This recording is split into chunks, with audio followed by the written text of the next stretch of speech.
Good morning. Welcome to Tired and Inspired. And it's Sunday. I haven't been terribly consistent with these. I am embarking on a new, I won't say it's a career path, but just a new part of my life, which requires me to spend a lot of time transitioning from work to home to work. And it's really good, but it's really different. And I'm certainly experiencing the feeling of change, which is uncomfortable to say the least, and probably borders disconcerting. But so far so good, and trying to make sure my eating and exercise is incorporated into that. Certainly is more challenging. But for my next figure show, I just did some computing and realizing that a half a pound or less a week is way more reasonable for my show weight. I don't require a ton of fat loss to do my show because my off-season weight, I do not fluctuate a lot, probably about 5 pounds. But in understanding sort of the energy deficit versus energy activity, and what I can do and the time I can do it, that like a half a pound of fat per week is a challenge, and understanding how to track that is going to help me. So I'll be tracking that. I actually found one of these quantum scales online, and that's actually been magnificently helpful. It is a scale that you would get just for you, and you program it in the beginning, and it weighs you, and then it just marks whether or not you're gaining or losing, but not whether, what that number is. And I don't like to weigh, and I don't believe in weighing, but for the show it's sort of necessary. So anyway, the scale has been pretty awesome, and you can find information about it on fitstudio365.com. I have a link to it because it's pretty nifty.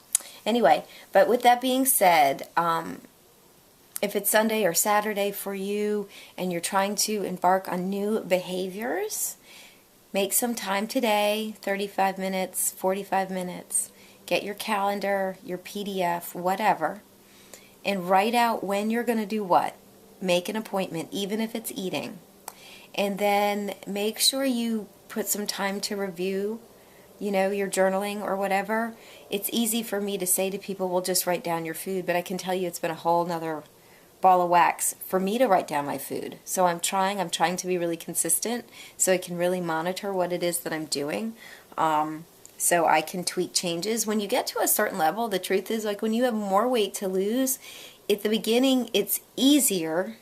It's simple.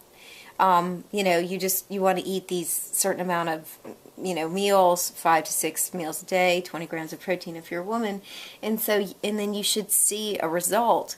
When I'm just trying to do these sort of more micro changes, it's the law of diminishing returns, where it requires so much more effort to see that small change, and then that small change also seems to take a long time. So I'm having to listen to my own coaching. So when I tell people 10 weeks, I mean 10 weeks, like I was saying with that 0.5 and 5 pounds, think about 10 weeks. If you are trying to change your life, not just lose weight, and you have 30 pounds to lose, double that number. In other words, 30 pounds to lose, a pound a week is safe. Maybe you'll average more in the beginning, which is totally fine, but then count on maybe a pound or maybe even half a pound, per week. So 30 pounds translates to 60 weeks. That's more than a year, and that sort of freaks people out, but that's the truth. And so you think, gosh, a year from now I'm going to wake up and feel and look like a different person, and just having to hang on to that hope that you can do it. Similar to what I'm doing right now is I'm 6 weeks into a competition eating plan, and have barely seen anything except for like the last 2 days. So that was August 1st. We're September 11th actually. And knowing that, I've got another 10 weeks, which puts me in mid-spring, which is over Thanksgiving. It's over Halloween, it's over Christmas. So in my mind, my plan has to include those days, understand that I'm probably going to eat a little bit different just on those days, but then everything else I'm all in. So anyway, those are just things that I was thinking about, things that I'm dealing with, changes I've seen and noticed, which I'm certainly thankful for because they've made me more empathetic. And then my celebration this week is that I've homeschooled. It's been great. I've enjoyed it. And that life seems to be actually more simple. And that's really cool too. So I hope you have a great day. And I hope that you pick up something that will help you have a better week. And I will talk to you soon.